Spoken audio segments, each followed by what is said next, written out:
Hello friends, വണ്ടി Toyota ഇന്നോവയാണ്. ഇതിൽ complaint എന്ന് വെച്ച് കഴിഞ്ഞാൽ എ സിയുടെ ഉള്ളിൽ നിന്ന് എ സി ഓൺ ചെയ്യുമ്പോൾ ബാഡ് സ്മെല്ലാണ് വരുന്നത്. എലിയുടെ നല്ല സ്മെല്ലാണ് ഇതിനകത്ത് വരുന്നത്. അപ്പോൾ നമ്മൾ ചെക്ക് ചെയ്തതിനകത്ത് ഇത് ഉള്ളിൽ എലി കയറിയിട്ടുണ്ട്. അപ്പോൾ നമുക്ക് എലി കയറാനുള്ള മെയിൻ ചാൻസ് എന്ന് പറഞ്ഞു കഴിഞ്ഞാൽ ഈ വഴിക്കാണ് കയറുന്നത്. ഇതുണ്ട്, ഈ സൈഡ് കണ്ടോ. ഇതിന് ഒരു മിനിറ്റ് എടുക്കണ്ട കേട്ടാ. ഈ സൈഡ് ഉണ്ടോ, ഈ എലി കയറിയതിൻ്റെ പാടാണ് ഈ കാണുന്നത്. ലെഗിൻ്റെ എലിയുടെ കാല് പെട്ട പാടാണ് ഈ മൊത്തം കാണുന്നത്. ഇത് നേരെ നമ്മളെ ഫെൻഡറിൽ കൂടെ കയറിയിട്ട് ഈ സൈഡ് ഗ്യാപ്പിൽ കൂടെ കയറി വരും. ഈ ഗ്യാപ്പിൽ കൂടെ കയറി വന്നിട്ട് ഇതിനകത്ത് പെട്ടെന്ന് കയറും. ഇനോവൽ മെയിൻ പ്രശ്നമാണിത്. ഇനോവൽ മാത്രമല്ല, എല്ലാ വണ്ടിയിലും ഇതിനകത്ത് കയറാറുണ്ട്. അപ്പോൾ ഞാൻ എലി ഉള്ളിൽ വേറെ ചത്തെടുക്കാൻ അങ്ങനെയൊന്നുമില്ല, പക്ഷേ എൻ്റെ ഉള്ളിൽ മൊത്തം കാഷ്ടിട്ട് വെച്ചിരിക്കുകയാണ് എലി. ഞാൻ കാണിച്ചു തരാം. അപ്പോൾ നമ്മളിപ്പോൾ ഡാഷ്ബോർഡ് ടോപ്പ് അഴിച്ചിട്ടുണ്ട്. വേണ്ട, ഇതിൻ്റെ ടോപ്പ് കവർ മാത്രം അഴിച്ചാൽ മതി. ഉള്ളിലേക്ക് പോകാത്തത് കൊണ്ട് നമുക്ക് വേറെ ബുദ്ധിമുട്ടൊന്നുമില്ല. വേറെ ഫുള്ളായിട്ട് ഡാഷ്ബോർഡ് അഴിക്കണമെന്നില്ല. നമ്മളിപ്പോൾ ഫുള്ള് ടോപ്പ് കവർ മൊത്തം അഴിച്ചു വെച്ചിരിക്കുകയാണ്. അഴിച്ച് നോക്കുമ്പോൾ ഇതുണ്ടോ, ഇത്രയും എലിയുടെ കാഷ്ടം അതിനകത്ത് ഇരിക്കുകയാണ്. കാഷ്ടവും അതുപോലെ തന്നെ യൂറിന് നല്ല സ്മെല്ലുണ്ട്. ഉള്ളിൽ ചുമ്മാ ഇരിക്കുമ്പോൾ തന്നെ നല്ല മണമുണ്ട്. പിന്നെ എ സി ഇടുമ്പോൾ പറയുക വേണ്ട, അത്രയും ബാഡ് സ്മെല്ലാണ് ഉള്ളിലേക്ക് വരുന്നത്. അപ്പോൾ ഈ വെൻ്റ് വഴിയാണ് ഈ സാധനം എലി ഉള്ളിലേക്ക് വരുന്നത്.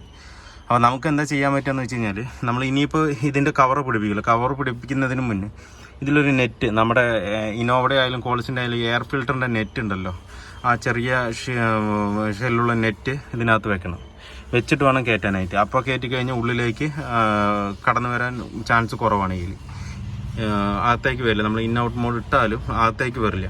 ഇത് ഇൻ മോഡിൽ തന്നെ ഇട്ട് ഓടിക്കുന്നത് കൊണ്ട് നമുക്ക് ഉള്ളിലേക്ക് കയറിയിട്ടില്ല, ഈ ടോപ്പിൽ തന്നെ നിൽക്കുന്നുണ്ട്. അതായത് നമ്മൾ ഔട്ട് മോഡ് എങ്ങനെ ഇട്ടിട്ട് ഓടിച്ചതാണെന്നുണ്ടെങ്കിൽ ഈ കാഷ്ടം മൊത്തം നേരെ പോകുന്നത് ഈ വാപ്പറേറ്ററിൻ്റെ ഉള്ളിലായിരിക്കും. അപ്പോൾ പിന്നെ നമുക്ക് ഫുൾ അഴിച്ച് ക്ലീൻ ചെയ്യേണ്ടി വരും. ഇതവർ മോഡ് ചേഞ്ച് ചെയ്യാത്തത് കൊണ്ട് അങ്ങനെ ഇതിൻ്റെ ടോപ്പിൽ തന്നെ ഫുള്ള് കാഷ്ടം അതിന് തന്നെ നിൽക്കുന്നുണ്ട്. അപ്പോൾ നമുക്ക് ഇത് മൊത്തം വാക്വം ചെയ്ത് ക്ലീൻ ചെയ്ത് എ സി കണ്ടൻസർ ക്ലീനർ വെച്ചിട്ട് ഫുള്ള് ക്ലീൻ ചെയ്തിട്ട് വേണം കയറ്റാനായിട്ട്. ഇല്ലാന്നുണ്ടെങ്കിൽ ആ സ്മെല്ല് അതിൽ തന്നെ നിൽക്കും.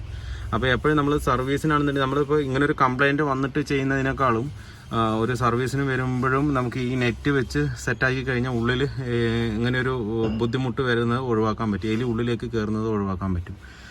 ചെറിയ ഇതുള്ളൂ. ഇതിനൊന്നും നെറ്റിനൊന്നും നമുക്ക് പഴയ എയർ ഫിൽറ്ററിൻ്റെ നെറ്റ് തന്നെ എടുത്താൽ മതി. വേറെ മേടിക്കേണ്ട ആവശ്യമൊന്നുമില്ല. ഈ ടോപ്പ് എന്തായാലും അഴിച്ച് ഡാഷ്ബോർഡിൻ്റെ ടോപ്പ് അഴിച്ചിട്ട് വേണം ചെയ്യാനായിട്ട്.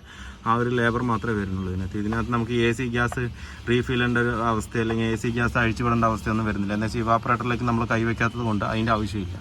അപ്പോൾ ഈ എലി വന്ന് ഇതിൻ്റെ ഉള്ളിൽ വന്ന് സ്മെല്ല് ആക്കിയിട്ട് നമ്മൾ ചെയ്യുന്നതിനേക്കാളും നല്ലത് നേരത്തെ തന്നെ ആ ഒരു നെറ്റ് വെച്ച് കഴിഞ്ഞാൽ നമുക്ക് ഈ വക ഒരു ബുദ്ധിമുട്ട് ഒഴിവാക്കാൻ പറ്റും ഇതിനകത്ത്.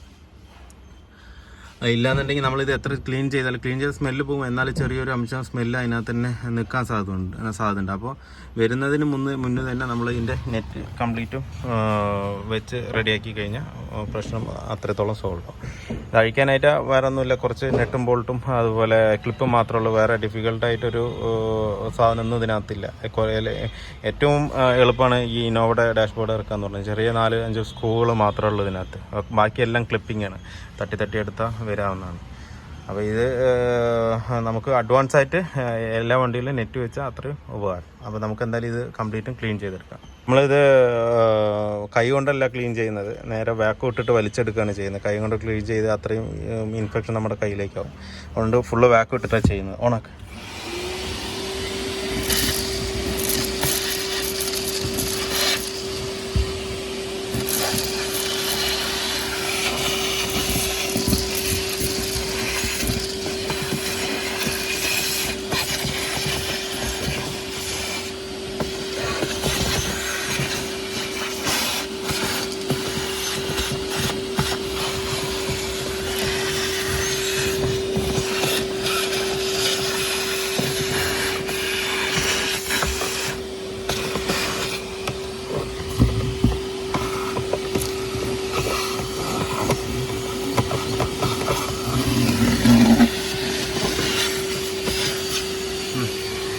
ഇപ്പോൾ നമ്മൾ ഫുള്ളായിട്ട് എടുത്തിട്ടുണ്ട്. ഇനി അതിൻ്റെ ബ്ലോവറിൽ കുറേ ഉണ്ട്. അത് നമുക്ക് ബ്ലോവർ മോട്ടർ അഴിച്ചിട്ട് ക്ലീൻ ചെയ്യാം.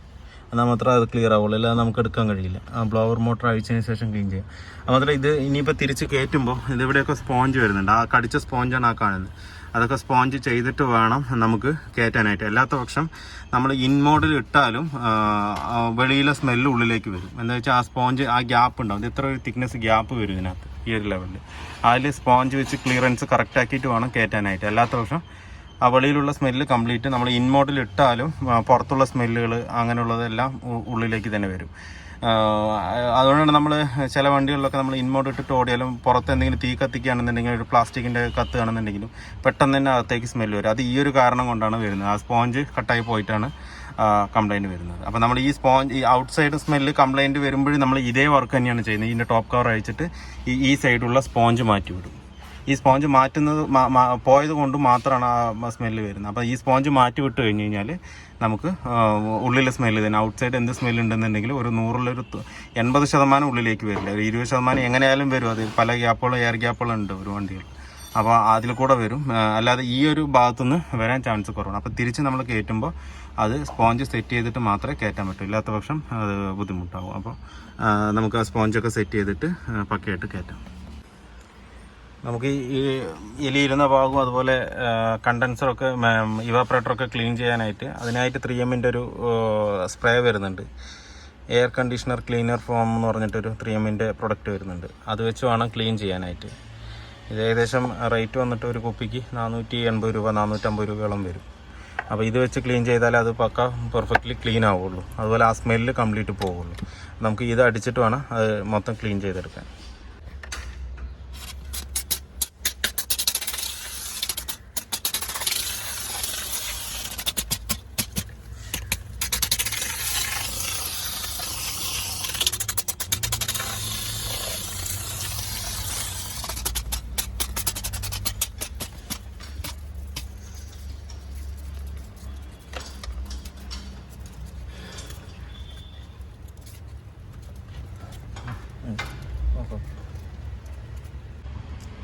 നമ്മളിപ്പോൾ ഇങ്ങനെയാണ് നെറ്റ് സെറ്റ് ചെയ്തിരിക്കുന്നത്. ഇതിനകത്ത് സ്ക്രൂ ഒന്നും ചെയ്യേണ്ട. ഈ 10-ൻ്റെ ബോട്ടിലേക്ക് ഇറക്കി വെച്ചാൽ മതി. പിന്നെ നമ്മൾ കവർ വെച്ചിട്ട് ടൈറ്റ് ചെയ്യുമ്പോൾ അത് അവിടെ നിന്നോളും. ഇങ്ങനെ കറക്റ്റായിട്ട് സെറ്റ് ചെയ്ത് വെച്ചാൽ മതി. ഇനി അവിടെ നിന്ന് ഉള്ളിലേക്ക് അത്രയും പെട്ടെന്ന് അതിനകത്ത് വരില്ല. ഇപ്പോൾ നമ്മൾ ആ പഴയ സ്പോഞ്ച് മൊത്തം എടുത്ത് കളഞ്ഞ് പുതിയ സ്പോഞ്ച് വെച്ച് സെറ്റ് ചെയ്തിട്ടുണ്ട്. ഇനിയിപ്പോൾ എയർ ഉള്ളിലേക്ക് വരാൻ ചെറുതായിട്ട് വരും. എന്നാൽ ആ ബാഡ് സ്മെല്ല് വരാൻ സാധ്യത കുറവാണ്. നമ്മളിപ്പോൾ AC-യുടെ ഡക്റ്റ് മൊത്തം കയറ്റിയിട്ടുണ്ട്. എല്ലാം നമ്മൾ വാട്ടർ വാഷ് ചെയ്തിട്ടാണ് കയറ്റിയിരിക്കുന്നത്. എന്താ വെച്ച് കഴിഞ്ഞാൽ ഉള്ളിൽ നിറയെ പൊടികളും കാര്യങ്ങളൊക്കെ ഉണ്ടായിരുന്നു. അത് മൊത്തം വാട്ടർ വാഷ് ചെയ്തിട്ട് ഉള്ള ഡക്റ്റും കയറ്റിയിട്ടുണ്ട്. ഇനിയിപ്പോൾ AC-യുടെ വെൻറ്റുകൾ കയറ്റാനുണ്ട്, ടോപ്പ് കവറും കയറ്റാനുണ്ട്. ഇപ്പം നമ്മുടെ വർക്ക് കംപ്ലീറ്റ് ആയിട്ടുണ്ട്. എപ്പോഴും ഇങ്ങനെയുള്ള ബാഡ് സ്മെല്ല് ഉള്ള വണ്ടികൾ ചെയ്ത് കഴിഞ്ഞ് കഴിഞ്ഞാൽ ഒരു 10-15 മിനിറ്റോളം നമ്മൾ ഹീറ്റ് ഫുള്ളാക്കി വെച്ചിട്ട് എയർ ഫ്ലോ ഫുള്ളാക്കി ഹീറ്റ് വെച്ചിട്ട് ഒരു 10-15 മിനിറ്റ് ഇടണം. എന്നാൽ മാത്രമേ എവിടെയെങ്കിലും ഇതിൻ്റെ സ്മെല്ല് എന്തെങ്കിലും ഉണ്ടെന്നുണ്ടെങ്കിൽ മൊത്തമായിട്ട് പൂർണ്ണമായിട്ട് പോവുള്ളൂ. അല്ലാതെ നമ്മൾ ഡയറക്റ്റ് AC ഇട്ടാൽ പെട്ടെന്ന് തന്നെ മണം അതിനകത്ത് കയറി വരും. അപ്പോൾ എപ്പോഴും ഇങ്ങനെയുള്ള വർക്കുകൾ കഴിഞ്ഞ് കഴിഞ്ഞാൽ ഫുള്ളിട്ട് AC ഹീറ്റിംഗ് ഫുള്ളാക്കി ഇടുക. അപ്പോൾ വർക്ക് നമ്മുടെ ഫുള്ളായിട്ട് കംപ്ലീറ്റ് ആയിട്ടുണ്ട്. അപ്പോൾ വീഡിയോ ഇഷ്ടമായ ലൈക്ക് ചെയ്യുക, ഷെയർ ചെയ്യുക, അതുപോലെ തന്നെ സബ്സ്ക്രൈബ് ചെയ്യുക. അപ്പോൾ മറ്റൊരു വീഡിയോയിലേക്ക് കാണുന്നവരെല്ലാവർക്കും ബൈ.